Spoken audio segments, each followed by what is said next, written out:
Hey everybody, how's it going? I am Annette the Peacemaker, if you didn't already know that. And today I'm just going live on my personal timeline on Facebook and on my YouTube channel called Annette the Peacemaker.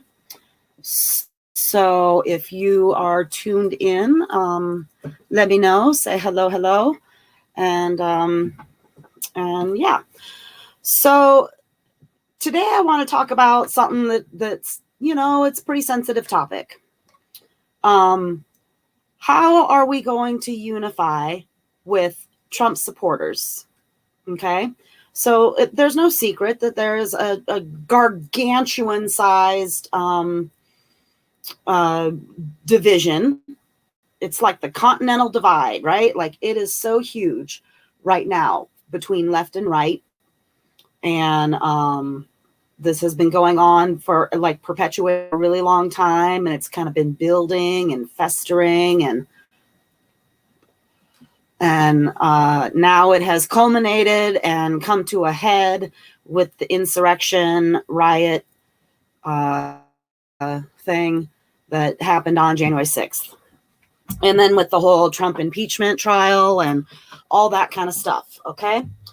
So yesterday I made a post on Facebook, and it upset some people. I'm really good at that. I'm really good about being like a little too honest and maybe a little too sometimes harsh.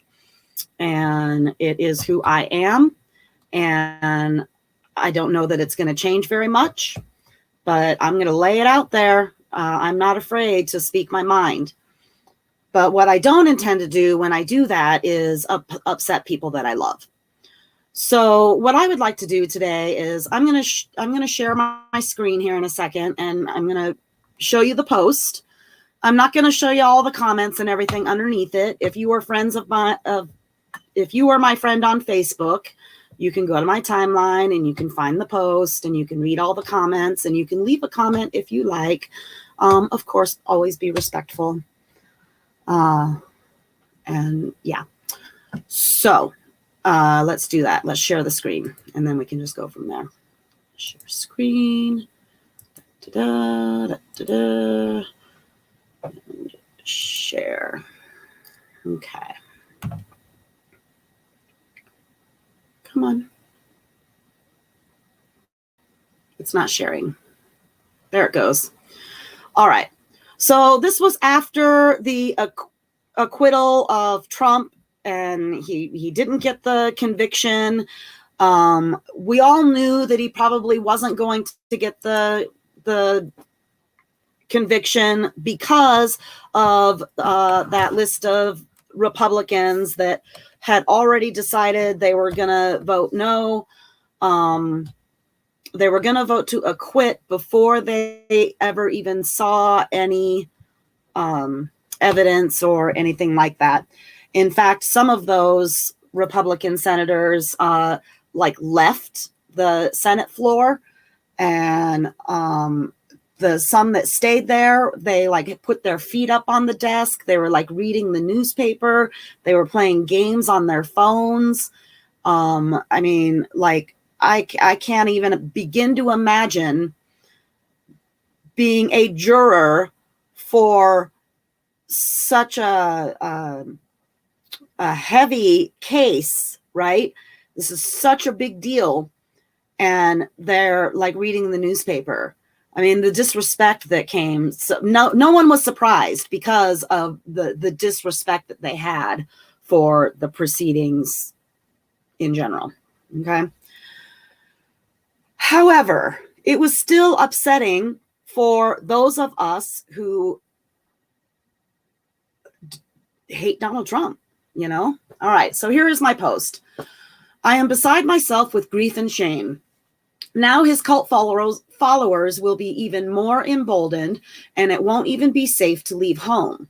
I will forever be frightened of anyone I see with the red MAGA mark of the beast atop their heads. How can there be unity when there are people who are willing and ready to murder elected officials and anyone else outside their camp in the name of their cult leader? That could be anyone waving the Trump freak flag high. I can't and won't trust any of them, not even one. I feel sick to my stomach, so disgusted, so ashamed, so angry. Okay, so that's what I said.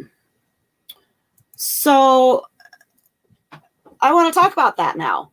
All right, let's elaborate. So some of the comments I got, so one of my high school friends, said, you didn't actually expect the Republicans to vote to convict, did you? No, not really. But God, I was just hoping for like that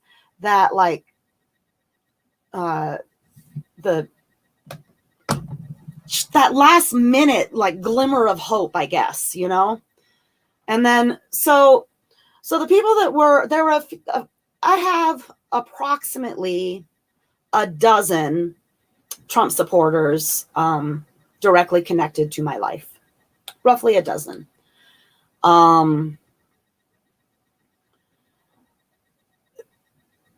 These are people that I care about. Some of them I care about very, very deeply. Okay. One is my sister. And if you don't know the story of me and my sister, my long-lost sister, when I was an infant, I'm the older one, so I was the firstborn. My biological father abandoned me in infancy and left me and my mom. And I grew up, I only saw him in person one time in my entire life when I was 5 years old. And at that time, he had a wife, and he was trying to convince me to go and live with him and this wife, who was not my mother. And I didn't know this guy at all. He was a complete stranger to me. I didn't go. And then just life went on, and he never spoke to me really after that. I never got a birthday card from him. Nothing. I got nothing from him. And then, so fast forward, I'm like almost 50 years old at this point, and I get a message on Facebook saying that, hey, are you Annette Christensen, and you grew up in this place, and this thing's happened to you, and you're related to this person, and blah, blah, blah. If this is you, then I am your sister. Okay, so that man, my bio dad's name was John. So John was married to that woman, and that woman later produced my sister. I never knew she existed. She found out that I existed when she was roughly 16 years old, and she has been searching for me ever since. And she finally found me through ancestry.com. Okay, so she and I did not grow up together. However, we do have a lot of similar characteristics about us, okay? We're a lot alike in a lot of ways, and we're feisty, and we're outspoken, and we have some similar past experiences that I'm not going to go into, but we've got a lot of similarities, regardless of not ever knowing that the other existed. Okay. So she is a Trump supporter, and I was trying to say last night in the comment thread that, like when I talk about Trump supporters, I've got like different categories of Trump supporters. Okay. So I wanted to break those down. I was too tired and emotional to do it last night, so I'd like to do that now. All right. So there's like the Trump voters. Okay. A Trump voter could be someone who hated Hillary Clinton and just could not vote for Hillary because she's evil. For the record, I did not vote for Hillary because she's evil. I voted third party. I voted for Jill Stein. I couldn't vote for Trump or Hillary. So for the first time in my life, I voted third party in 2016. So I can relate to that, not wanting to vote for Hillary Clinton. Okay, I get that. And then there are the Trump voters that that wanted to see him shake things up. Like they're just really anti-establishment, which a lot of us are. And he says he's going to change all these things and break up the establishment and stuff like that. And they believed him when he said that. Okay. So, okay. I can understand that you believe this guy and it's okay, whatever. So then we kind of move up to like the next level. And now we're moving into like Trump supporter territory. So these people might be the people that they will only vote Republican. They've always voted Republican. They would never, ever vote Democrat. They just like vote straight party line, no matter what. Okay. But then maybe they also really like Trump. Like some people really like the way that he is so vile with his language. They like that he spews hate about people that they also hate. So like they hear him speaking and thinking the way they think, and they're like, yeah, I think this way too. I also hate Muslims. I also hate people from shithole countries. I also hate Mexicans and brown people, whatever. He's singing their song and they love it. Great. I can kind of understand that. This is where it gets sort of like muddy for me, where I'm just like, it's like a little bit cringe or whatever. And then we've got like the third category, which is the cult 45. These are like the full on drank all the Kool-Aid and gobbled it right up, and they hang on every word, and he can do no wrong, and they don't care that he lies. They believe his lies. These are all like provable lies or falsehoods, as they like to call them in the news, in the media. Falsehoods. Yeah, falsehood is a lie. I don't know. Call me crazy, but so like, and then like some people think that he's like the second coming of Christ, or that he was like sent by God. And I mean, I'm an atheist. I don't believe in God. So like, on that note, I don't believe in God, but I don't hate Jesus. I actually really like the idea of Jesus. And if Jesus was a real person, which I'm still on the fence about, I don't know for sure. But if Jesus was a real person, I would have probably followed him if I were alive at that time. Okay? So I'm not like some horrible like Satan worshiper or anything like that. I don't believe in the magic sky daddy, but I don't completely dismiss the idea of Jesus. Okay, so there's that. I tend to lean more Buddhist. So anyway, all right. So when I talk about Trump supporters, like these ones that I said that I am frightened of, that I don't feel safe around, those are the cult 45 members. Okay. People that I might feel like a little bit leery around, or like maybe be a little bit hesitant around, or like proceed with caution, they're the middle ground people, the supporters. People that I can understand and tolerate and accept and still love, even though I'm confused sometimes. Those are the first category, the Trump voters. Okay. All right. So now we got to talk about like the horrific events of January 6th, the insurrection day.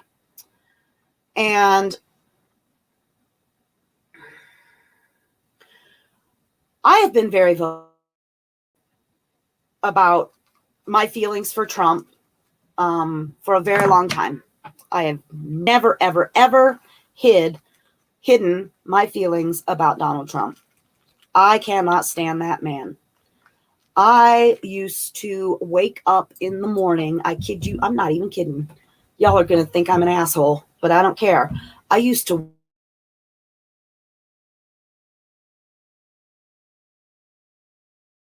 died overnight. It was like a death watch. Is he dead? Did he die? I used to think that every day. So like the reign of Donald Trump has literally affected me like psychologically in a very negative way. And all of the violence surrounding him. And so when I say that I'm frightened of people, I'm thinking of I don't know how many people. I meant to look that up before I started my thing. How many mass shootings and how many lives were taken by someone from a Trump supporter in the last 4 years while Trump was in office? I don't know. 5, 6? I don't know. I can't remember anymore because there's so many. I can't freaking remember how many mass shootings were perpetuated by Trump supporters. So many that I can't remember. That is pretty messed up. That's pretty fucked up. So, and then going back to the insurrection. So there were people, there was a cop's head was bashed in with a fire extinguisher and he was bludgeoned to death. That killer, that murderer is still walking around. They haven't caught that guy. Another cop had his eye gouged out and lost his eye. Luckily he lived, but he's now blind, gouged his eyes out. That guy's still walking around. Hasn't been caught. Somebody, I don't know how many people, or if it was just one disgusting piece of trash that shit on the floor of the Capitol Rotunda and smeared their feces on the wall. That person has not been caught. I hope they do a DNA test and on that shit and find that goddamn person and smear their face all over the walls of everywhere so we all know who the shitty animal is. They shit on the floor of the rotunda. And these people want to say that Democrats are sick and fucked up? Nah, man. Okay, that guy who shit on the floor could be the cook at the restaurant that you go to for dinner tonight. We don't know where these people live. We don't know where they came from. I mean, that guy could be, I can only assume that it was a man that shit on the floor. That seems like a dude thing to do. Okay, and then what else? One of the women at the insurrection was trampled to death by her own team, like the people on her own team, trampled to death. The people that trampled this woman to death have not been caught, and they are still walking around after killing a woman because they were so out of control and in such a frenzy that they didn't notice that they were killing a woman. Oh my gosh. All these people are still walking around out there in society. We have no idea where. These are the people that I am terrified of. Who is going to be the next mass shooter? Who is going to gouge somebody else's eyes out or bash somebody's head in with a fire extinguisher. So of all the let's say dozen Trump supporters that I am directly connected to, I would say that I would trust maybe half of those people to not be violent with me and not come and shit on my living room floor. 6 out of 12. I've been thinking about it all morning. I've been like making a list. Like, who would I trust not to come shit on my floor? 50% of the Trump supporters that I know. So, one of them is my sister and her husband, and then Harvey and Mindy, and my friend Shannon, my high school classmate Shannon. So 5 people. Oh, and Ken. I don't think Ken would shit on my floor. He's a good man. Okay, so 6. There's my 6. All right, so I've got 6 people that I know will not cause me any harm because they are all good people, and I know them, and I care about them, and I love them, and I'm close to them. And this is where the confusion comes in, okay? So these are undeniably good people. They have good hearts. They have good souls. They help people. They do good things. They have good kids. They lead good lives. They're good people. Okay. And so the confusing part for me is, like, I know that none of them would support the violence that happened on the 6th.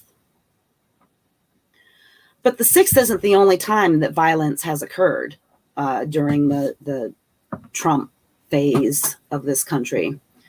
The violence started during his campaign.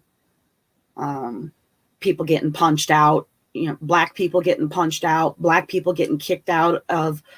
I remember that one video where the young Black girl was getting escorted out of the campaign because she must have protested or something. I really don't know what she did, but they ousted her from the rally, and people were shoving her and hitting her and spitting on her on her way out. And then there was the one where another Black man was being taken out, and this old white man comes up and just like sucker punches the guy from the, like, side swipes him. What's it called? Just like a blind punch. He just comes out and just like sucker punched the guy and clocks him as he's walking up the stairs being escorted out. And Trump's like, yeah, knock him out. If you go to jail, I'll pay for your bail or whatever. I'll pay your legal fees. So, and then of course there's the grab him by the pussy. We all know and love grab him by the pussy, huh? So for me personally, it goes all the way back to the day that he announced he was going to run. I was standing in, so my husband used to be a truck driver, and we were at a terminal for the company that he worked for.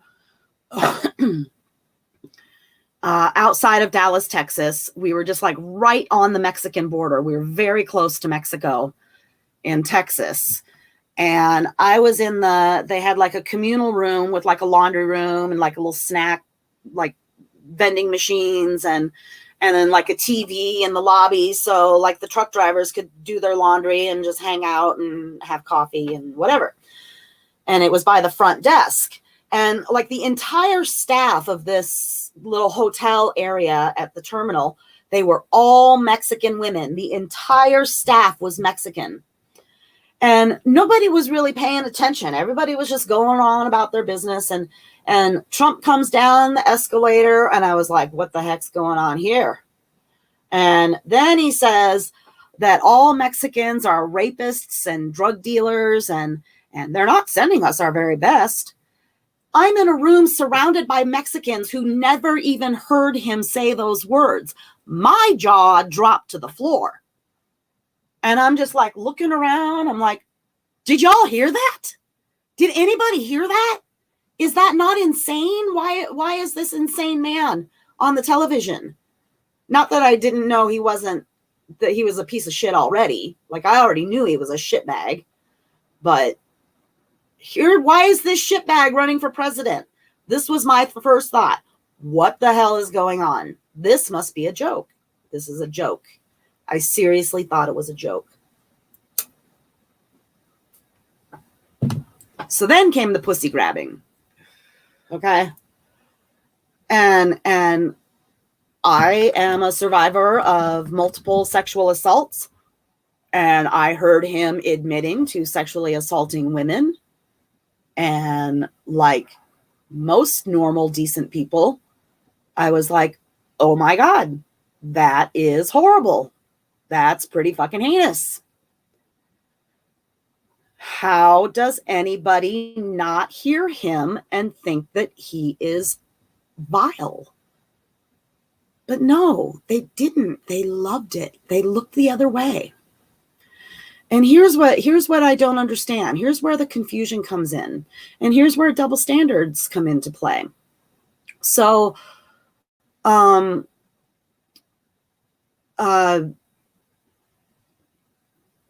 right. I have a husband.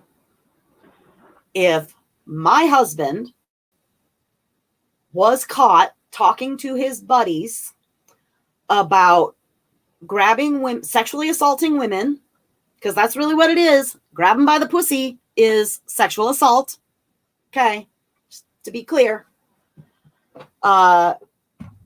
If my husband was known to walk in on a bunch of girls, teenage girls, children, technically, while they're half naked at like a beauty pageant, would I be able to look the other way?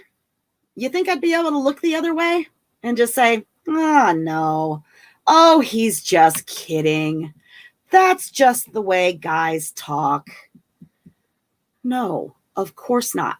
If my son was out grabbing women by their genitals, I would lose my goddamn mind.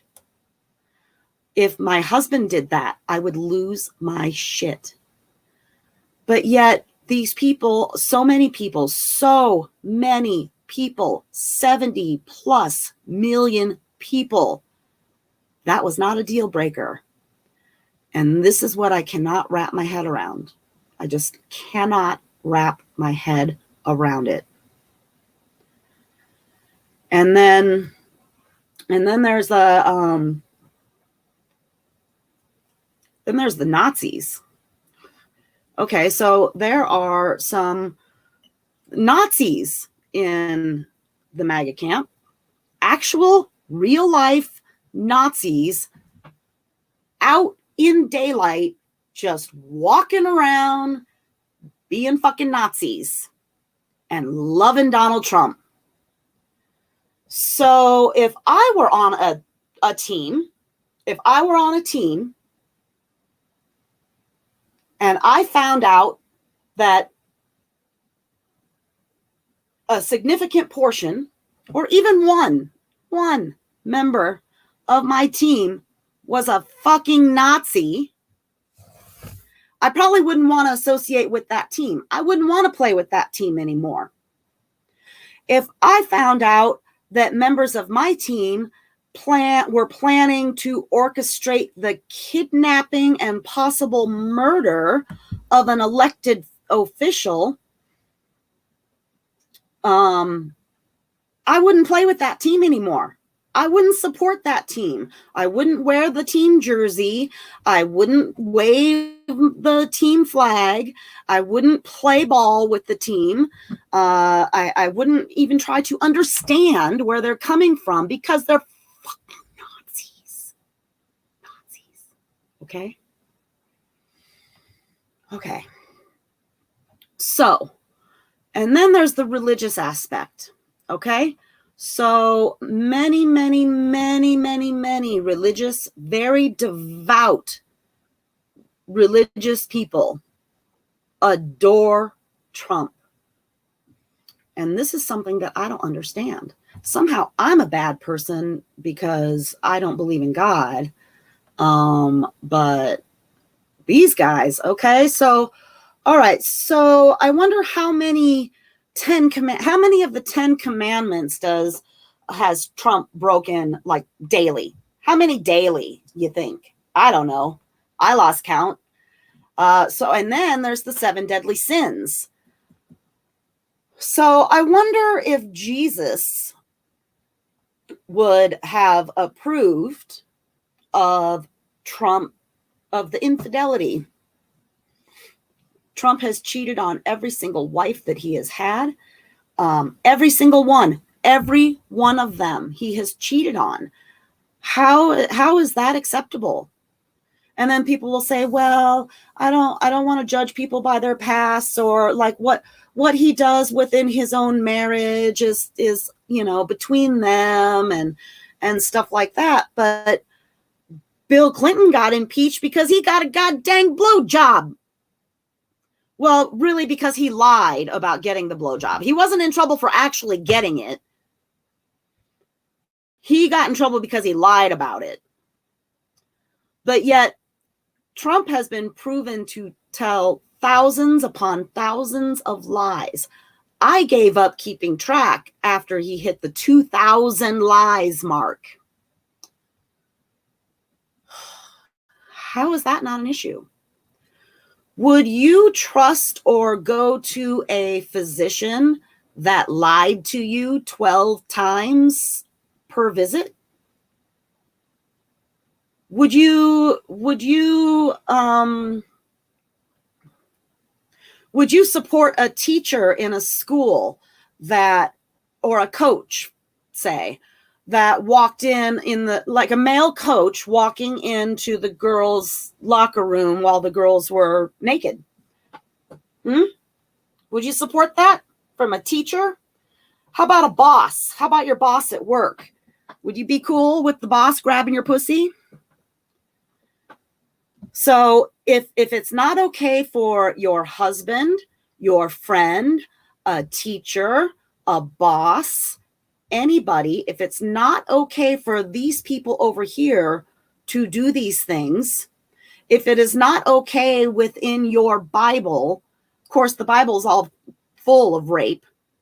So I guess maybe it is okay. It's full of rape and murder. So maybe those two particular values are not apparent, but thou shalt not kill is out the window. So this is where it feels a little bit like hypocrisy, because like it's all about love and we need to be united and love your neighbor as yourself and practice the golden rule and all this and that. But there was one specific elected official, and I cannot remember his name right now, but there is a clip of him at like a little rally somewhere in the South, I'm pretty sure, but I'm not positive. But this guy says to the crowd, the only good Democrat is a dead Democrat. And the crowd cheers, woo! So there's a whole crowd of people that agree with this man, this elected official, that we pay his salary, our taxes pay this man's salary, and they all are in agreement that the only good Democrat is a dead Democrat. And somehow that's still acceptable. But you're all good people. Like, do you see where I'm on the fence on this? Can you understand how I'm like just baffled by this with these people that are very fine people on both sides? These are probably the very fine people that Trump is talking about when he said that horrible fucking statement. Okay. So, there are very fine people on that side, but those very fine people have accepted some really heinous behavior. And that's what I don't know that I will ever be able to understand. And I had one guy, just a stranger in some group post in a thread. He said something about like, it was right, like during the insurrection or like the day after or something like that.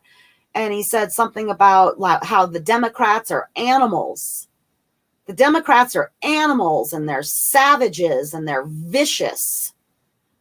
And I'm like, I don't see any Democrats taking a shit on the rotunda floor. I didn't see any Democrats there bashing in the cop's head. I didn't see the Democrats calling for the execution of the Vice President of the United States and hanging a gallows and a noose on the Capitol lawn. So I didn't see any Democrats gouging anybody's eyes out that day. So I don't want to hear that the Democrats are vicious and animals. It's not going to fly. It's not going to fly. You cannot come at me with that. So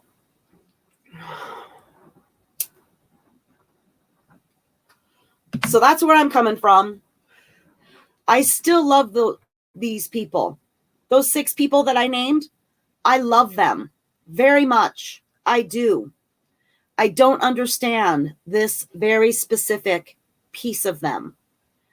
I can't wrap my head around it,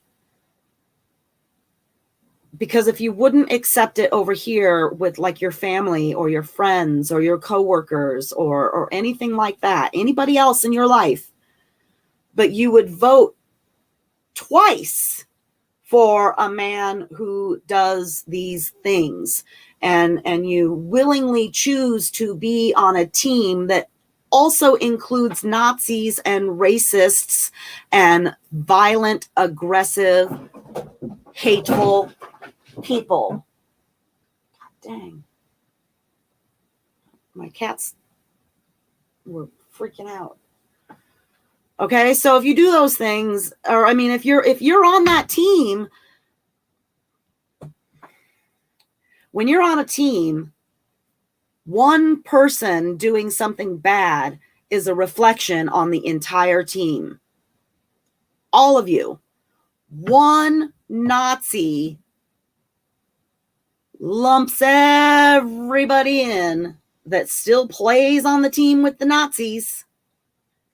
You're kind of lumped in with some Nazis because you're on their team. You're on the same team. You might not be a Nazi. You might disagree with violence on any level whatsoever, but you voted for violence. You voted for violence twice. You're on a violent team. You are on the aggressive team. Like, they are the aggressors. These people, some of these people are terrorists. Domestic freaking terrorists. Mass shooters. The man that blew up the RV in Nashville. Like, these are the people on your team. And I just can't fathom how anybody could support that in any way, or even if you don't acknowledge, then what a lot of people say, not everybody, but a lot of people will say, oh, well, this is why I don't pay attention to politics. This is why I don't vote. I don't vote. I don't get involved with politics. I don't want to talk about politics. I don't want to look at politics. I want to keep my blinders on. And if I don't look at it, then it doesn't exist. If I don't participate, then it doesn't exist. Right? So,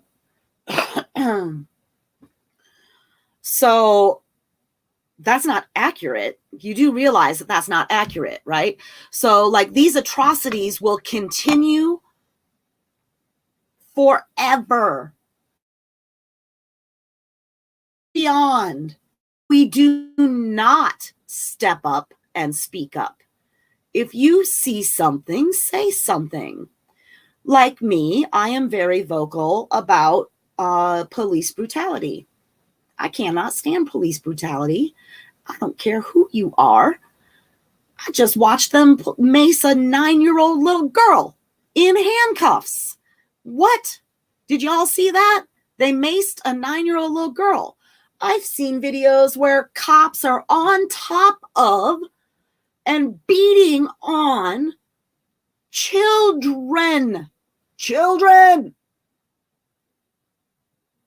They shot little Tamir Rice, 12 years old, Tamir Rice, within less than 5 seconds of arrival. They shoot and kill Tamir Rice in the park. This shit I'm always going to talk about. I will always call that out. So when I say that Trump supporters and cops make me nervous, this is why. So I said those words once to, so 2 of the people that I know out of the 12 in that Trump supporter bubble of my personal bubble, one of those people is a retired law enforcement officer. And they were coming for a visit. They were thinking about coming to live on our property. They were, they were getting ready to be connected. I had only met this person twice face to face for a very short period. So I didn't know this person very well at all, this retired law enforcement person.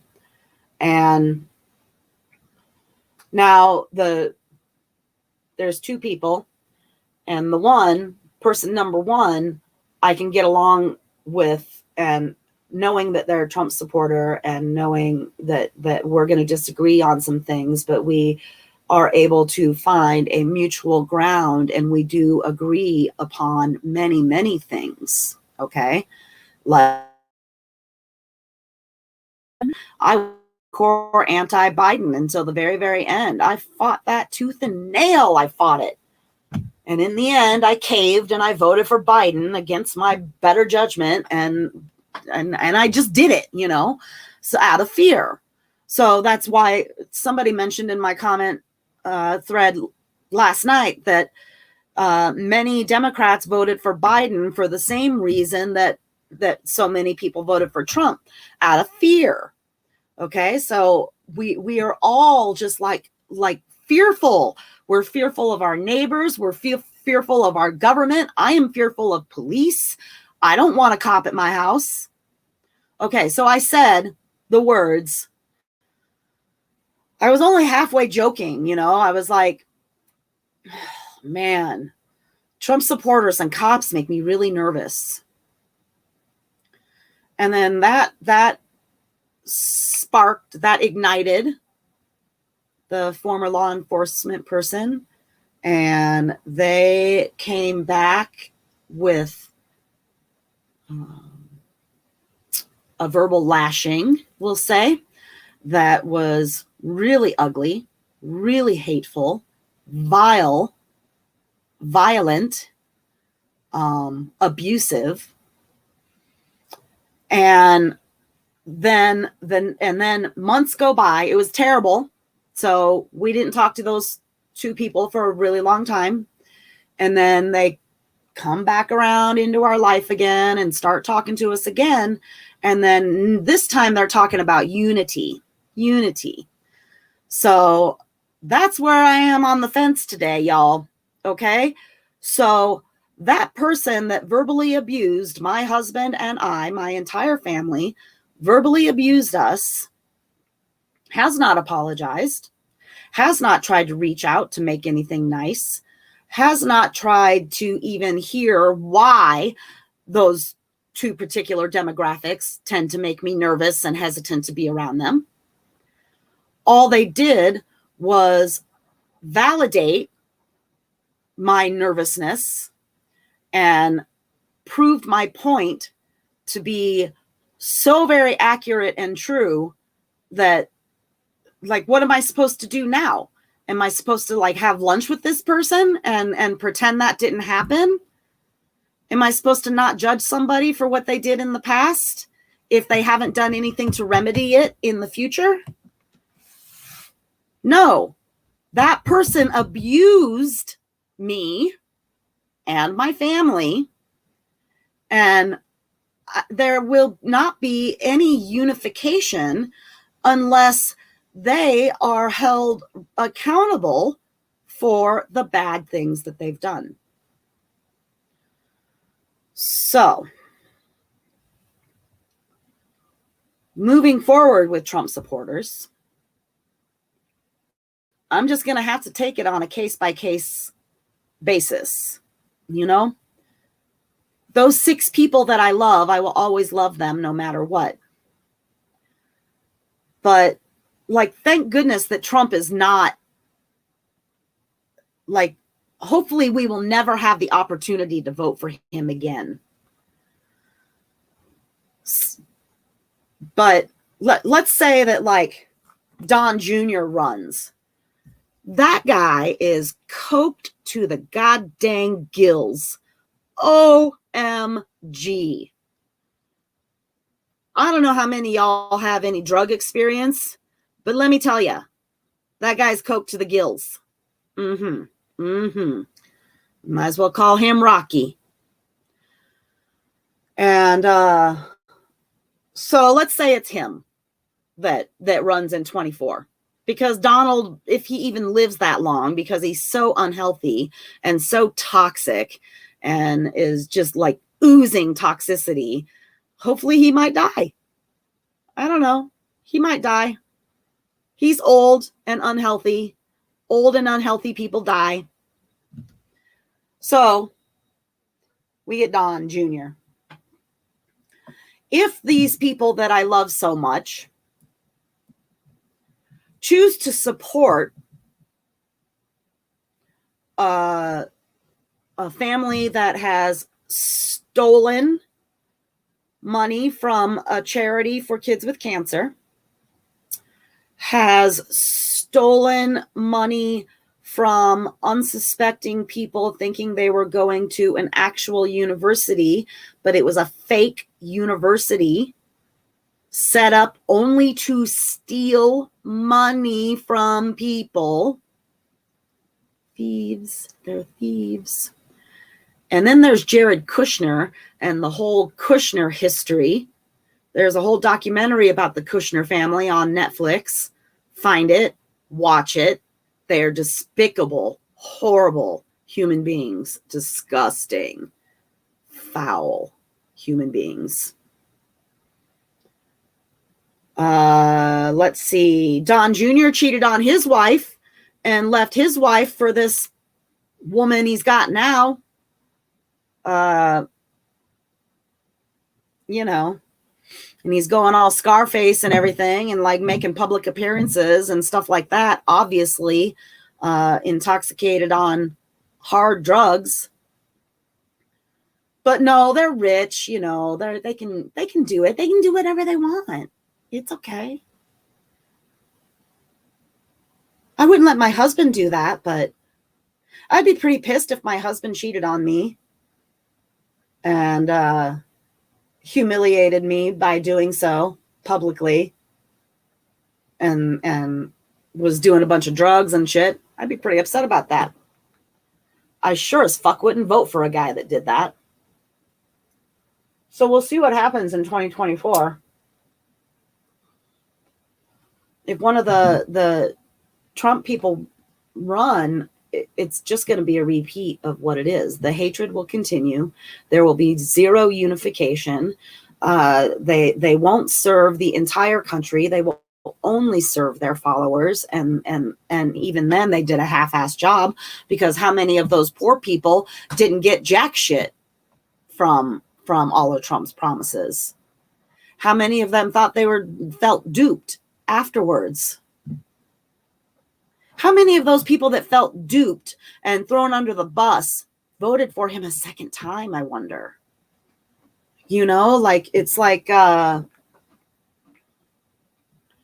woman syndrome, you know, like that battered woman syndrome where you've been abused for so long that you're used to the abuse and you don't know what to do outside of the abuse, or the abuser has made you feel so low and inadequate that you don't have the strength to look any other way, and so you just take it, you know, and you just keep going back for more because you don't know any other way. Like, that's a thing that happens. And so it's super confusing to me. Like, I feel sad for a lot of Trump supporters. Like, I have genuine pity for them. Like, I feel bad for how blind they are and how they can excuse such horrible behavior. That's what I don't understand. Like, well, yeah, I mean, he called for the separation of, like, they lost hundreds of brown babies from Mexico, or, you know, from south of the border, because they weren't all Mexicans. They came from a wide variety of countries south of the border. So yeah, you know, they lost a couple hundred of those babies and they have no idea where they are or anything. But, you know, but like, my taxes were really great this year. Or, like, I don't know if you guys are aware. I am aware because I pay attention. There have been well over 2,000 reports of sexual assault in the detention facilities perpetuated by the staff of said facilities, including and not limited to members of ICE. ICE officers are raping women and children, as it has been allegedly, because it's been reported. But of course, no one will do an investigation. Nothing is happening. You know what else they were doing to those women? They were forcibly sterilizing them so they could not have more babies. They say, oh yeah, we're just gonna, you know, like, just give you a little exam or something like that. And then they knock them out and they wake up and they've like taken all their girly bits. So they can no longer have babies. Forced sterilization. Does that sound anything at all like, I don't know, Nazis? But by all means, like, I have someone that I know, I won't go further than that. Somebody that I know is very, very deeply concerned about the Mexicans, like, just all coming over the border and just taking all the jobs and taking all our tax money, and they're just living high on the hog, and they don't want any of that. They don't want any of that. No matter the human aspect of it, like, they shouldn't be here. They're not allowed here. We should not feed them. And I'm like, well, should we just kill them? Should we just kill them? Well, no. Okay, well, they're here. They're here because they're escaping violence from where they came from, wherever that may be. And so they come here, and the United States was supposed to be so welcoming and like the melting pot and the freaking land of the free and all that stuff, right? We're all supposed to be so kind and nice. No, bullshit. You don't want to give babies food. You don't want to give them a place to live. You just don't want to look at them at all. And so I asked that person, like, How many jobs have you lost or not gotten because that was given to a Mexican? Or we'll just say a brown person. Or even an immigrant, period. Immigrant, period. How many jobs has that person lost? They couldn't answer that question. None. Of course, because it's none. They have not lost a job opportunity for an immigrant, legal or not. They have not lost any opportunity to go to school because of an immigrant. They have not had to skip a meal because of an immigrant. They're not lacking in food or resources or anything like that. They're not homeless because of an immigrant. They have a home, they have food, they probably have a vehicle, they have a job. None of those things. This person's life is not affected by immigrants, period. But yet they freaking hate them. They hate them, and they don't want to see them, and they don't want to help them, and they don't care if they live or die, and they just want them just away. Away.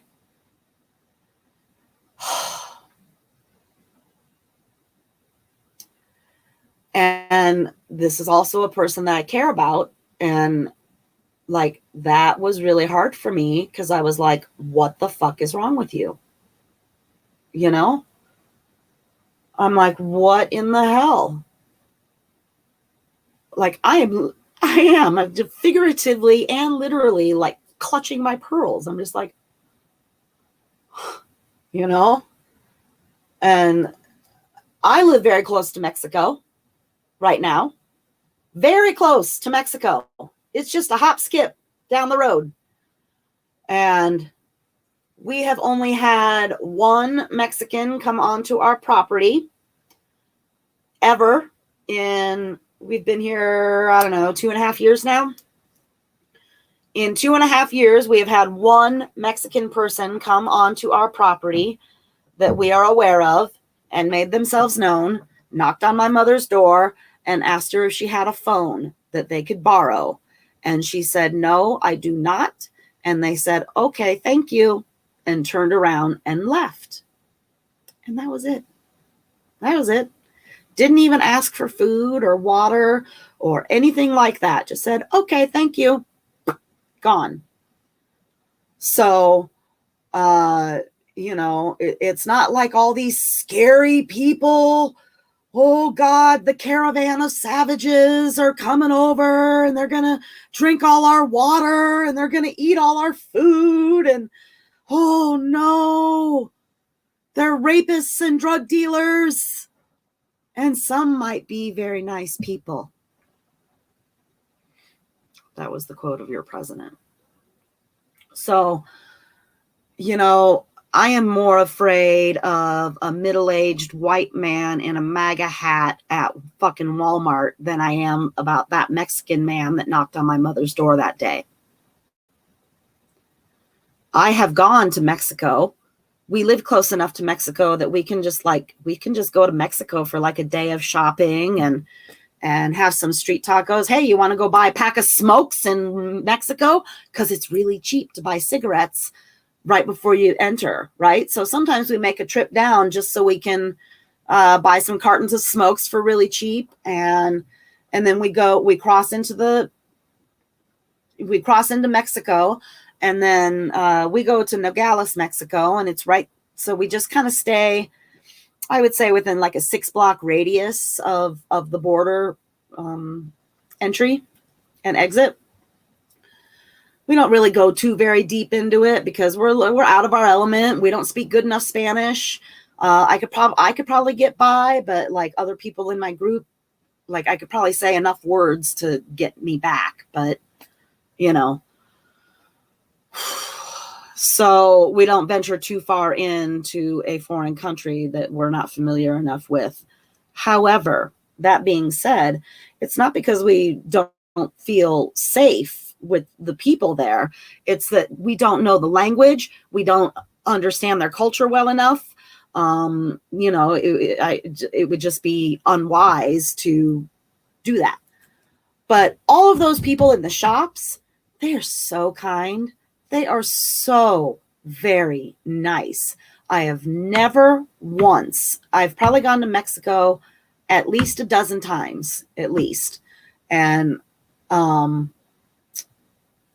those people are so kind. I have never, ever once been fearful or felt insulted or felt unwelcome or anything like that. I feel unwelcome in my own country by my own fellow Americans who happen to also be Trump supporters. I am not welcome in my own country by my own fellow countrymen. That is fucked up. So, you know, at this point, I see I got a couple people watching rather.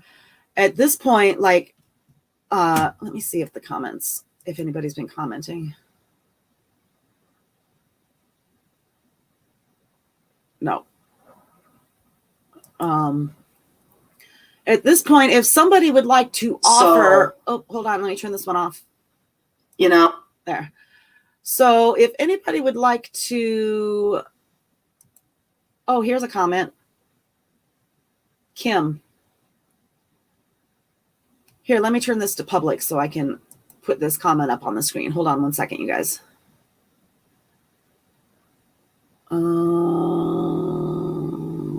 Nope, I can't do it because I'm already in it. So I can't turn it to public. All right, so here's what it says. Imagine, this is my friend Kim. Imagine if Black people, oh, God dang it. Oh, there's 11 comments. Holy cow.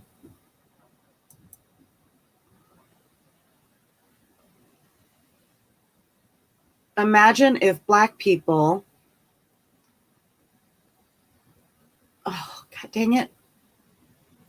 I want these.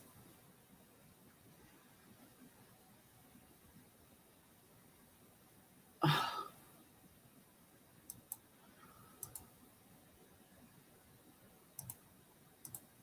Okay. Imagine if Black people stormed the Capitol and peed and pooped everywhere. Trumpers would say, Black people are animals and not civilized. Did they say anything about that? Like that about their trashy MAGA supporters? Nope. They got different rules for their own. Indeed. I agree with you. Okay, Dolly says, haha, you aren't offending anyone. Good. I thought you were going to say something trying to respect their opinions, LOL. So my sister was watching and she said, thank you for that. I know you would not shit on my floor either. No. Yeah. So like I 100% trust that you would not shit on my floor, bash my head in. Okay. I trust you. I don't trust Tom, Dick, and Harry out there just walking around. You know, I don't trust those motherfuckers. I trust you though. Okay. So let's see. Vincent from Kenya says, great. Okay, cool. Shanna says, I cheated on my first 2 husbands. Also wasn't a Christian either. Love you too, sister. Nothing will ever change that. Kim says, people who believe in racism and sexism are people we don't need to unify with. They are people we can be civil with and tolerate while we try to manage and limit the damage they are trying to do to our country. Yes. Okay. So that's about as close as I can get to, Kim. I totally agree with you on that. That we can only manage it right now. Like I am like still isolating. I do not trust the people out there in society. I can't tell one from the other. I can't tell and who's getting ready to shoot up the grocery store. I can't tell who is gonna hate me or just come, like I don't trust anybody. I also watch a lot of crime stuff, and I watch a lot of serial killer shit. And, like that stuff really freaks me out too. And then there's that whole aspect, right? Because like Jeffrey Dahmer had a job. Jeffrey Dahmer had a freaking job, and like he goes to work. He's dead, but he went to work, right? He worked in a factory and kept a job, and he's Jeffrey goddamn Dahmer. So I don't trust anybody at all. I'm not going to go out and get a job out there in the world. I don't like, no, I don't trust strangers. I'll say that. I don't trust strangers at all. So, yeah. Okay, wait. How is that not the same on the other side for the extremist Democrats, though? You're not an extremist, but your own party people have also been aggressive and burned down cities. Okay, so we're talking about like the protests of the summer. Like it started out as like the George Floyd protests, and then escalated from there, right? So many, not all, but many of the destruction of buildings, like in the beginning, let's say Minneapolis, okay? So in Minneapolis, it was found out that, so there was the guy they called Umbrella Guy, okay? He was the Umbrella Man or whatever. And he was walking around with an umbrella, probably so, what do you call it? The security cameras that are all around everywhere, because we're always constantly under surveillance, right? So Umbrella Man is walking around, and he's spray painting on shit, and he's like bashing in windows at the AutoZone and stuff like that. Was he setting fires? I can't remember anymore, because that was madness and mayhem then. Okay, it turned into madness and mayhem. So dude did that. And then his ex-wife gets on and says, "That's my ex-husband. I bought him that mask. I know him. I know those pants. I know those shoes. I know my own ex-husband. And he is an off-duty officer from the St. Paul police force, came over to Minneapolis side and was bashing in windows. He was a cop. He was instigating. He instigated it." And then there was another incident where, did they burn down, was it a police department or something? They burnt down some kind of government building. I think it was a cop shop. And they found those very young kids. They were like in their very early 20s. I think there were like 3 or 4 of them, one female and like maybe 3 young dudes. I don't retain numbers. My memory, chemo fucked up my memory, so I don't remember things very well. So that's why I kind of speak vaguely sometimes, because I just don't remember the details. So it was a couple, 3 or 4 young white kids who were directly connected to extremist groups, and they set fire to the police station, and they went inside and stole a whole bunch of police gear and, just a bunch of stolen property. And when they caught up to these kids, they still had all police stolen property in their possession, like at their dang apartment. Like they couldn't be more guilty. They were not Black Lives Matter. They were White Lives Matter, and they were on the right, and they were connected to the extremist groups. Now, and then let's talk about also in Minneapolis, let's talk about how the police were firing rubber bullets right in people's faces and shooting at journalists who were standing over on the side. Does anybody remember this one? It was a female journalist standing away from everybody. She was way over on the side, and the cops were behind her. And then like the protest was happening behind the cops. Okay.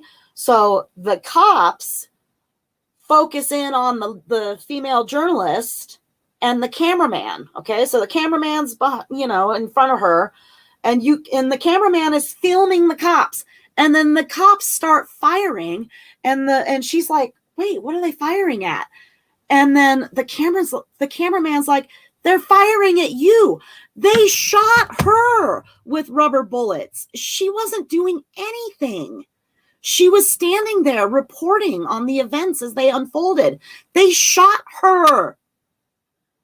And then there was that other young man journalist. He had kind of like longer, sort of like surfer skater boy kind of hair, a little bit longer.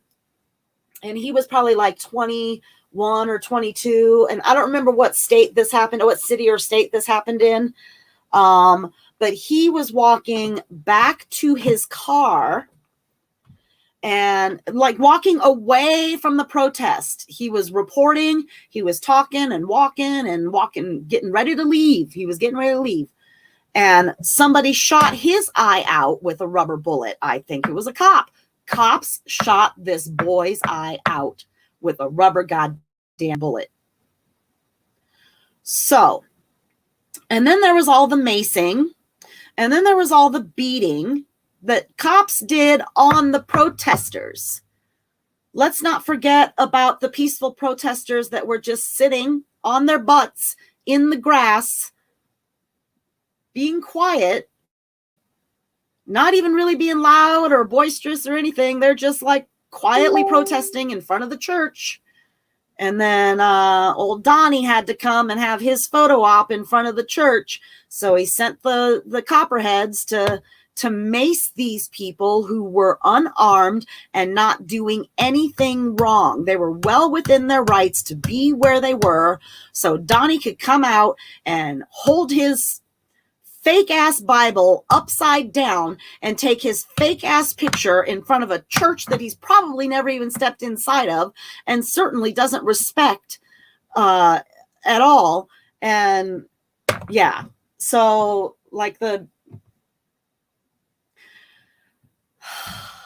and then also looting.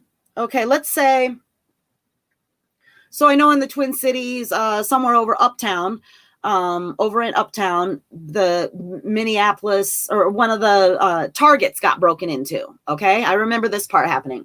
So they bashed in the windows at Target. I don't know who started that. That could have been anybody. But Target is a multi-billion-dollar industry. Just Target all by itself. They have so much stinking money. They've got insurance out the wazoo. They can afford for that to happen. I am not concerned about Target. The small businesses that got damaged, I am very, very much opposed to. Those small family businesses, I am very much opposed to that. I didn't like seeing that happen at all. I did not like watching the cities burn. I did speak out about like, that is not helping. It's not helping. It's not helping. But the majority of what I saw was like daytime protests. So I lived in Minneapolis for, I don't know, like 8 years or something. And so I still have friends there. And then I even have new Yang Gang friends there. But like my one friend, Nickelodeon, lives there. And he was doing a lot of live streaming at the peaceful protests that happened in the daytime. And they had like, so he was just walking around, and they were like, they had made like a memorial for George Floyd on like a roundabout, those roundabouts that everybody hates. But they made a memorial for him, like right in front of the store where he was murdered, mercilessly killed. Nothing has happened to that cop. Has anybody heard about that cop? Did we just forget about that guy because he murdered a man in plain sight out on the street in the public? He got arrested and then let go. Like nothing. Is there nothing happening with that? I haven't heard anything about it. I'm guessing he's going to get away with it. So my friend Nickelodeon would go live while he was walking around and looking at all these memorials and stuff, and it was perfectly peaceful, very much peaceful. Nickelodeon is a black man, and you know, like those protests came because a white cop murdered a black man in cold blood in broad daylight on a public street. So I would imagine that people are pretty freaking pissed off because that has been happening for centuries. Centuries. Would that same white cop have murdered me in cold blood on the street like a fucking dog? Probably not. Nope.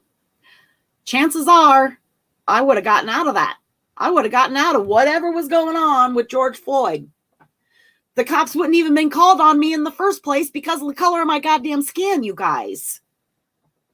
Okay, so, and we never did find out whether that $20 bill that the cops were called for in the first place was real or not. We never found that out, did we? We don't know anything about that.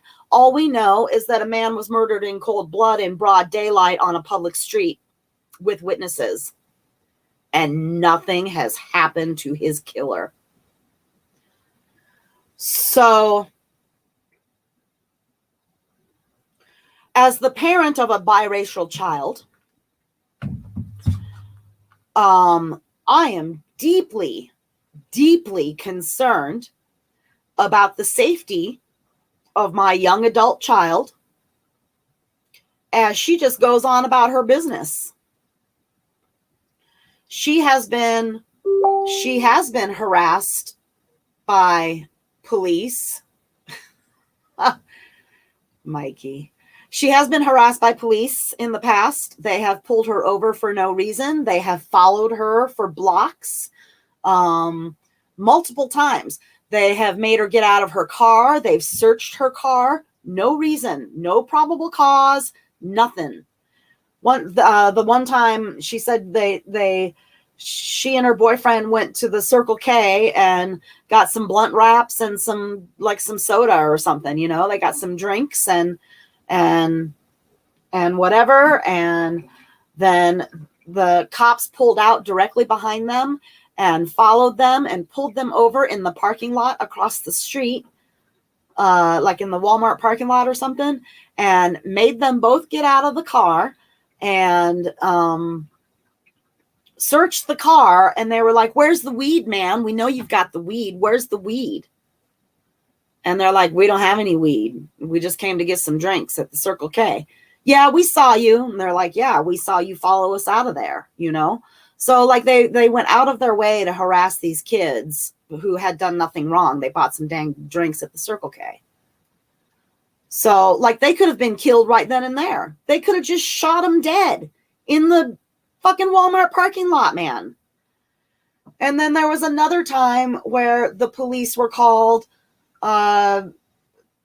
So, you know, like they were having an argument, and my daughter called and said, "Hey, can you come get me?" And not me, called somebody else to say, "Hey, can you come get me? We're having this bad argument and I just want to go."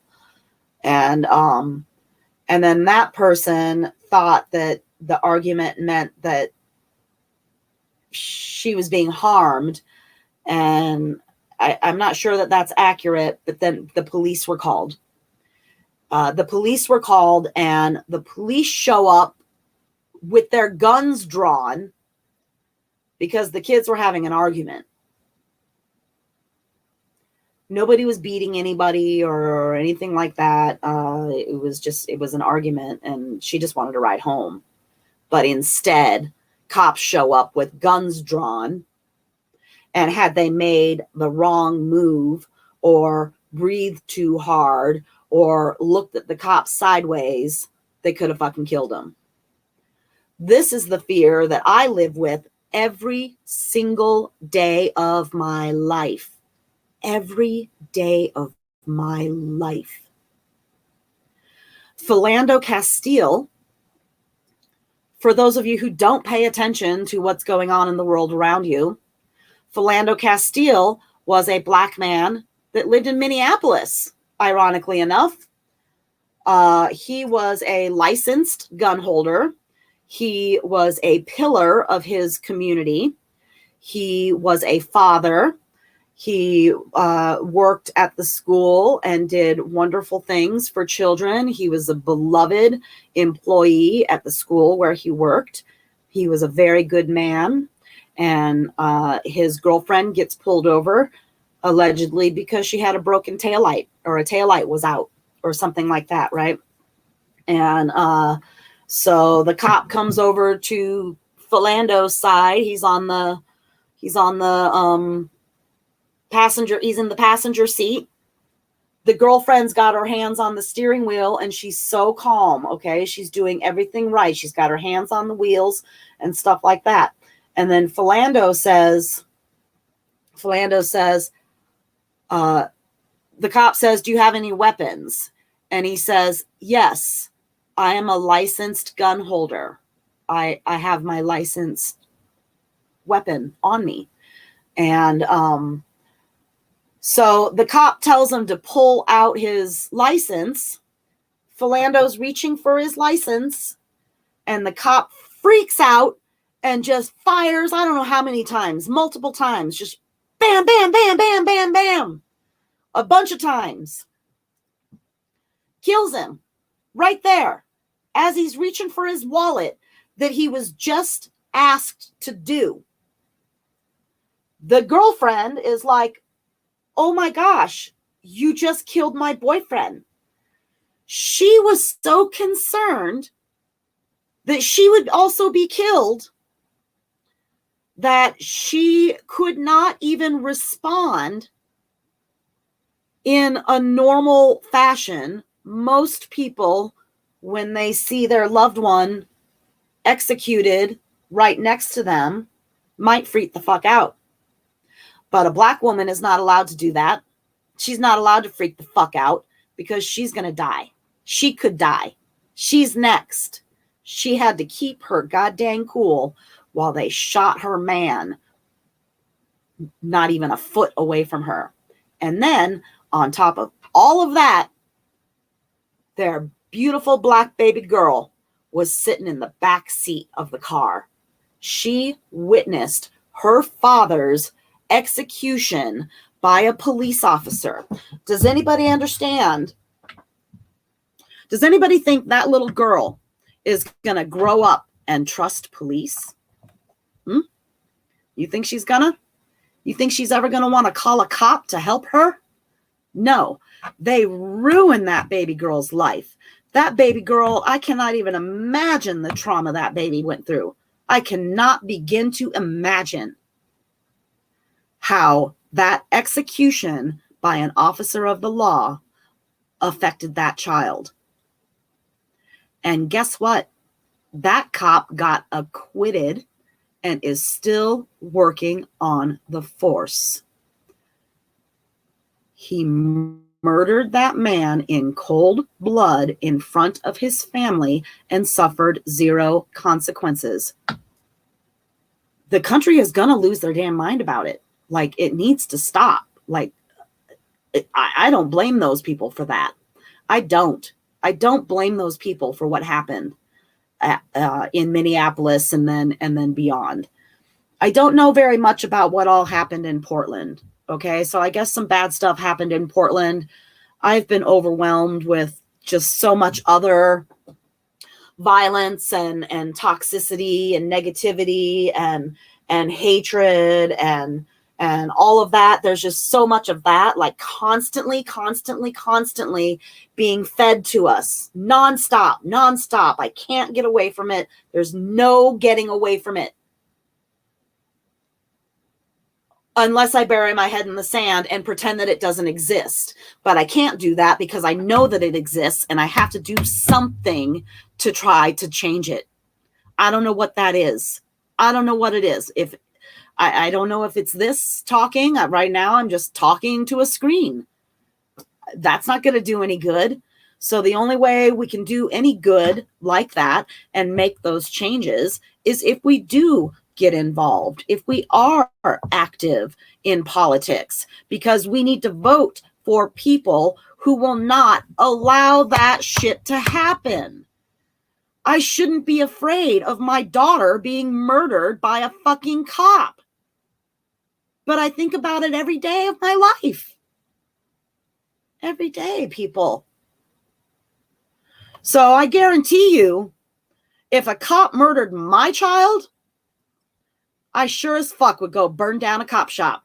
You better bet your bottom dollar I would go burn down a cop shop. Kill my baby. So there are different things about it, like, so I don't care about destruction of a building as much as I care about the destruction of lives. And that's what it boils down to. That's the difference between those two incidents, between the January 6th insurrection, which was attempting to overthrow the government, and between the Minneapolis riots, which was a response of repeated murders of Black people in general. That, like, so, I mean, Philando Castile and George Floyd both happened in Minneapolis. And I'm sure that there are more, and I just can't even remember them all right now, but that's just one city alone, just one city. How many other murders? How many other murderers are getting away with murder because they wear a badge? Burn that shit down. I don't care. But the insurrection was a different. So on the flip side, let's flip it back around now. And on the flip side of that, looking at I stood up, I cried my eyes out when I watched that Capitol Police officer being smashed in between the doors, like the crowd, and the crowd's just like, heave ho, and they're like ripping his mask off and like punching him in his face, and he's screaming in absolute agony, just like they're torturing this man. I'm surprised they didn't tear him limb for limb. I'm surprised they didn't like rip off his arm or something, like these are like rabid, savage animals. And those people are walking around in society right fucking now. They are working at their jobs.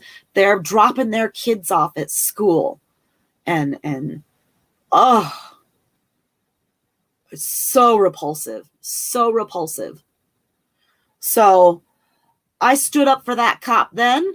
I still cry when I watch that video now. I've seen it probably 5 or 6 times, and I sob. I sob as I hear his cries of agony. I feel horribly for the officer that was bludgeoned to death for the family of the officer that was bludgeoned to death with the fire extinguisher. His murderer is still at large. I feel terrible for the 2 officers that took their own lives in the aftermath of this horrific, violent attack on our own country. So they're 2 different things. It's 2 different beasts, like the George Floyd protests were very different than the attack on the Capitol. It's apples and oranges. They're not the same. So I don't know what to say. They're just not the same.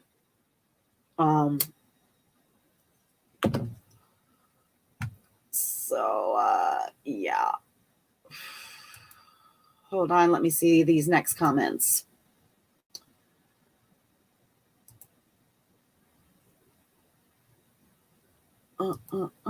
New comments.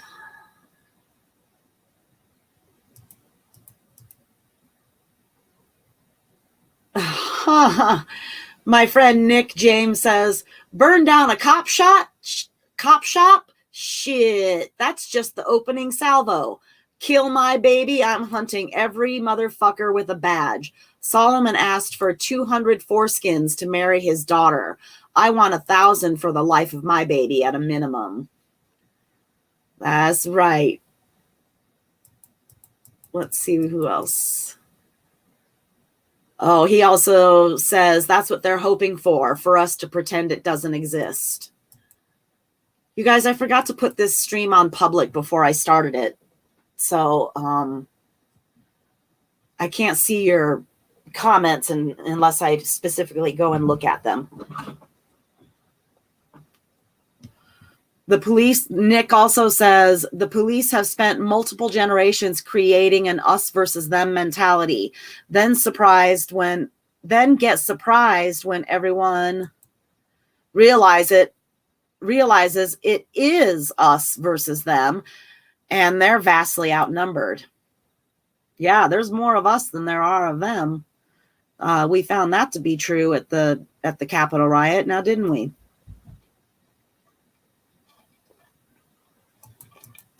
Let's see, go up. Okay, Shauna, my sister, says, gotta go, sister, but I love you. Thank you for being so transparent and willing to discuss hard topics. That's who I am. I am a terrible liar, okay? So for me, lying and stealing are the two deal breakers. Like, I don't want you in my life. If you're going to lie or steal, well, maybe I don't necessarily like not want you in my life, but like if you lie to me, that negates, that's going to make me question every truth told thereafter. So I don't lie. I expect to not be lied to. I sure as fuck would never support or enable a liar or a manipulator and help them get into power. No, because lying and manipulation is a form of abuse, and I've already been abused enough in my lifetime. I sure as fuck am not going to elect somebody that's going to abuse me. So, or that hold the same qualities that my past abusers also hold. The rape that happened when I was a young adult, I was probably like, what was I, about 22, I think. I was 22 years old when that happened, and it was very much a grab 'em by the pussy situation. Boom, in, shove, boom, raped, zip. I'll take you home now if you want, or you want to go back to the bar. I mean, that's how that sexual assault went down. The whole thing from the minute I walked into it, because he said, "Hey, let's just go. Can we just stop by my place real quick?" This was a friend of mine. I had spent the entire afternoon with him and a bunch of other friends, and we had been at the bar. This happened in Iowa City, so we had been at the bar, and he said, "Hey, I have to run home to my apartment," which was just a few blocks. He lived 2 blocks away from me. "I have to run home and do my insulin shot. Do you want to ride with me and we'll come right back?" I said, "Sure." He's my buddy. You know, I thought he was cute. I thought I would have considered dating him before he raped me, but you know. So when I heard the grab him by the pussy thing, I just instantly whoosh went right back to that time when Tommy O'Neill raped me in Iowa City, Iowa.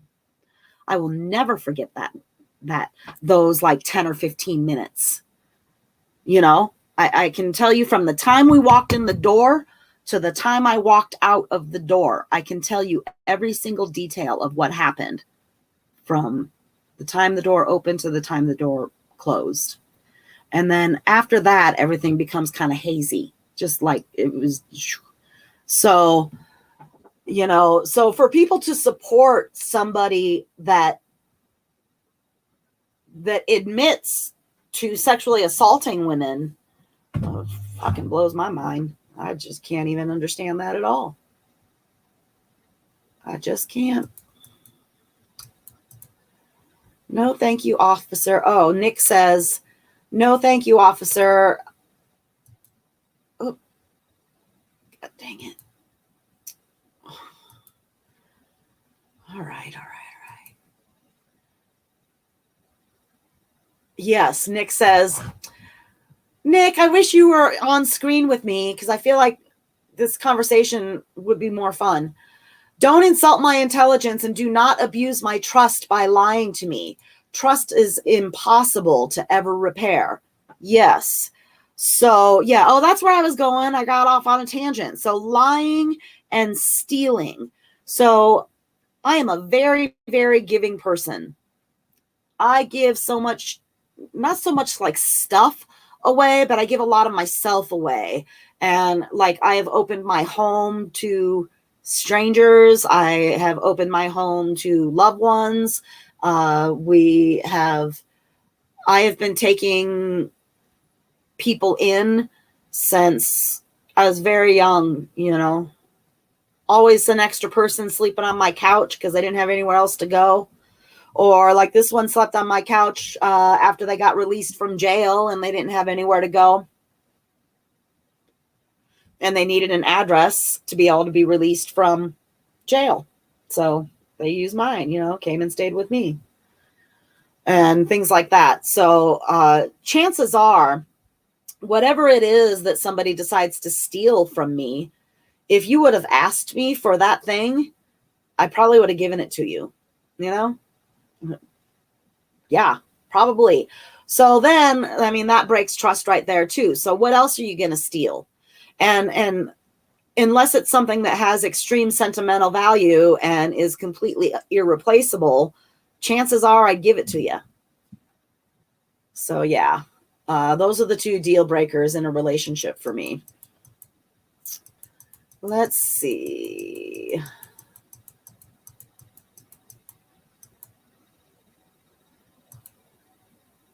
Oh, here, I finally got to see this whole comment. Nick says, no, thank you, officer. I don't answer questions. The only thing you say to those bastards. Buffalo refused to charge the cop that assaulted that 75-year-old man. Oh, yeah, the one that had the blood coming out of his ear, and all the trumpeters tried saying that it was fake blood and that it was all like set up. It was all a setup. Is that what you're talking about, Nick? Of course they refused to charge the cop that assaulted the 75-year-old man. Shocker. He was willing to cop to murder three with 10 years. DOJ rejected it. Oh, I'm reading these in backwards order. We do not need to unify with the extremists, left or right. I agree with that. So it's the extremists that are really causing all the problems, because most of us normal people here in the middle, we could figure it out, like I might not ever be able to understand some of the Trump people and what made them do what they make the decisions that they made.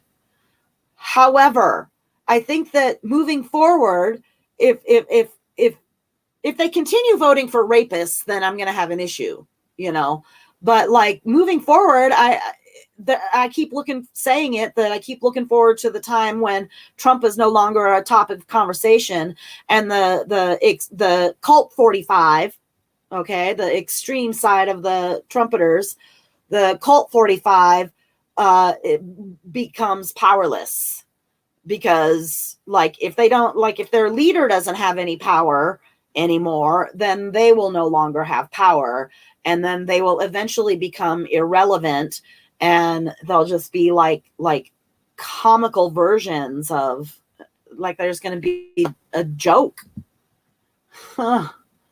So yeah, you do not negotiate with terrorists. That is correct. That was an act of terrorism on January 6th.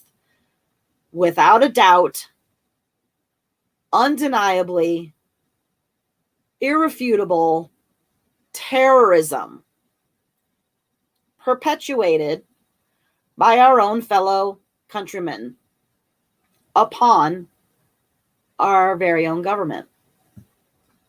So Muslims didn't do it. Mexicans didn't do it. Black Lives Matter didn't do it. Trump supporters did it. Okay. Whether it be the MAGA militias or the eco-terrorists, they all use violence and fear to achieve political aims. Any attempts at unification will only be taken as normalization and acceptance of their bullshit and rhetoric. I completely agree with you, Nick. 100%. So this is where I am on the fence with the unification process that we are just in the earliest stages of. So we've still got a whole lot of work to do before we can even come to some sort of like middle ground with like the most docile category, in my opinion, of the Trump voters. Okay, so category number one is the Trump voters, and those are the people that I feel like I could, I could get there. I could do something with these people, but the ones that would cheer when someone says a good Democrat is a dead Democrat, no. Someone that still continues to play on the same team that Nazis are also on. I'm gonna have to question your line of thinking there. I would never associate with Nazis. I would never, ever, ever, ever be on a team that has Nazis on it. Period. Okay. What else? What else we got, Nick? Nick James. Oops.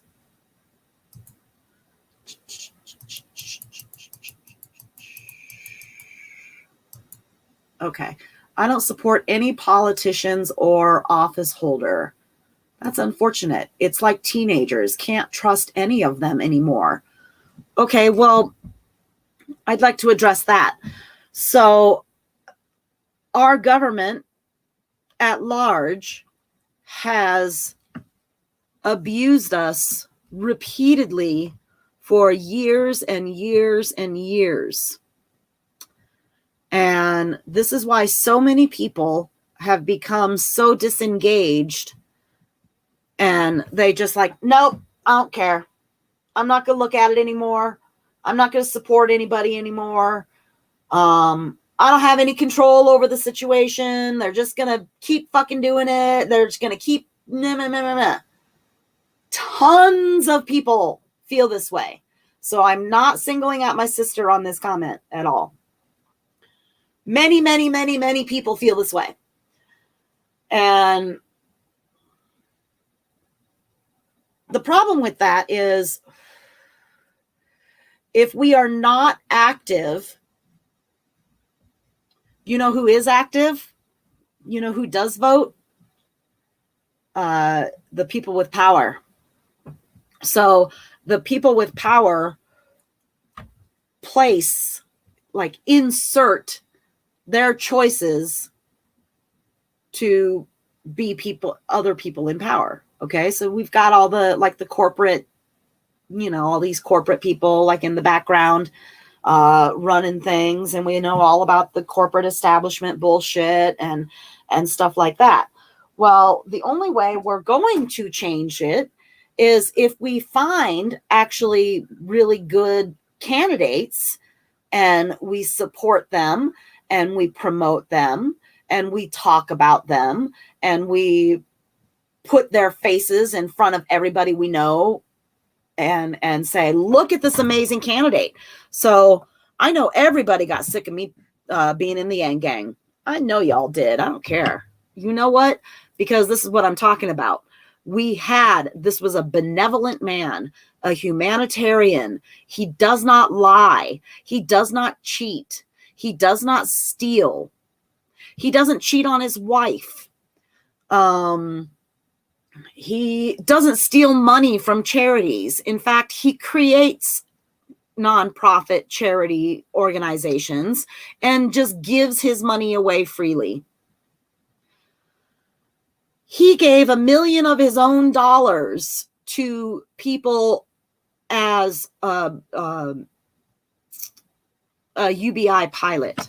$1 million of his own money out of his own pocket. So I was like, oh my God, it's almost like too good to be true, right? We all kind of, I'm sure a lot of us were waiting for him to do something politician-y. You know, we were all waiting for him to like betray our trust. And speaking for myself only, that day has not come yet. I still trust him. I still think that he's the best politician in the field, even though he doesn't have that experience. I do believe that he is probably going to win mayor of New York. And then hopefully then he can get the notoriety that people were very dismissive. You know, honestly, so they were dismissive of him or hesitant of him because he didn't have any political experience. He had not been elected to office before. So maybe this New York gig will give him that elected office thing. I really don't know what's going to happen after that. But if you see somebody that you care about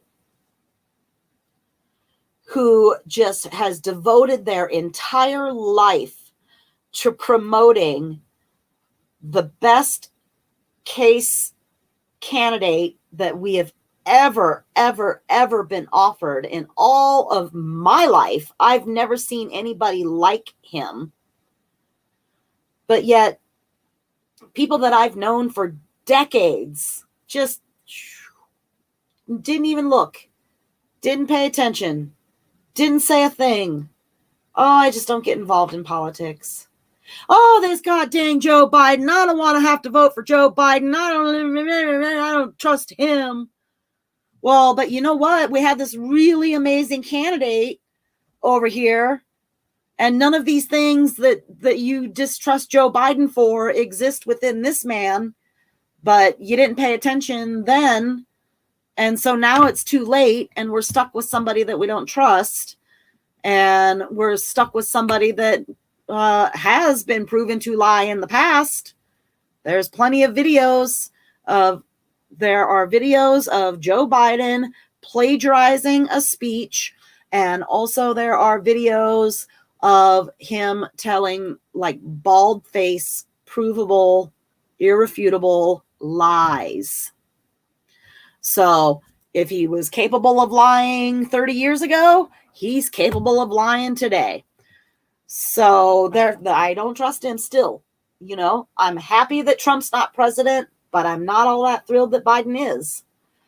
And so if we are fortunate enough to have Yang run in 2024 again, if you people choose to ignore me again, because I'm going to be campaigning for him every day for the next 4 goddamn years. If y'all choose to ignore me, then I don't want to hear it. Like, I don't want to hear the complaints. Oh, we just don't have very good politicians out there. And you look at somebody like, there are really great politicians out there. Tim Ryan is a really great guy. From Ohio, Tim Ryan from Ohio. I really like Ro Khanna quite a bit. He's been doing some really good work, and I trust and like him. I'm on the fence with AOC because she did some shady shit back during the Yang campaign. I don't trust her. But I also don't hate her. I just don't trust her because she told some lies. She lied, so now I expect everything to be a lie thereafter. Who else? Like, I don't really trust Bernie anymore. Bernie, I feel like, is the very definition of established politicians. He has been in it since like before dirt was made. And I mean, that is the definition of a career politician.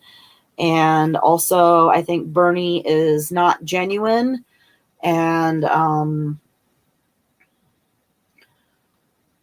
reason AOC lied was because she was supporting Bernie.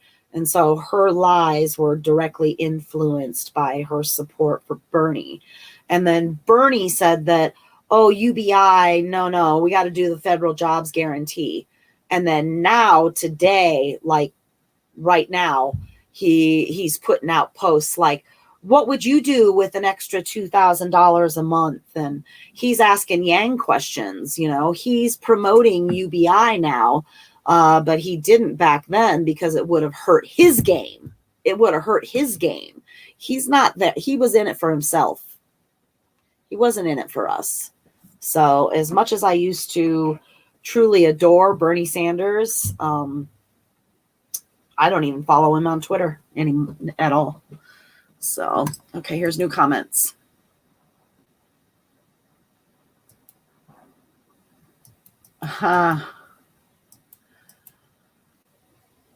Okay. Oh, it's easier to bitch and complain than do something to fix it. Yes. But I'm just one person, right? So like me just talking to you through a video that I'm making for my YouTube channel that only has 41 followers, I'm not going to do a goddamn thing, right? But if more people would come on if more people would follow me, if more people would share my videos, if more people would come on and talk on screen with me and continue sharing the videos, then we might actually reach somebody. And then if enough people join forces, then we could actually create some change. So, okay, Nick, I'm not going to say that. Okay, I'm going to say this for Nick. I think that's really disrespectful. Actually, I'm not going to say it, Nick. If you guys want to see what Nick has to say about AOC, you can come into the comments on my Facebook thread and find it. She is pretty hot, though. I'll give her that. Okay. All right. Well, I'm coming up on 2 hours. Does anyone have any comments or questions or anything like that before I go? I feel better. Like I wasn't able to, I was having lots of big, deep sighs today. I just felt really heavy because of last night's post. And I knew that I upset some people and stuff like that. So I just really wanted to explain myself and elaborate without having to type it all out because, it's like, I watch a lot of body language experts and stuff like that. And so much gets lost in translation via texting. And I just want you guys to be able to see my face and see that I'm real and hear the tone of my voice and things like that. So nobody feels like attacked or whatever, or singled out. And because that's not really what I'm trying to do. So for anybody that reads the posts that I am talking about, chances are I'm not talking about you as an individual.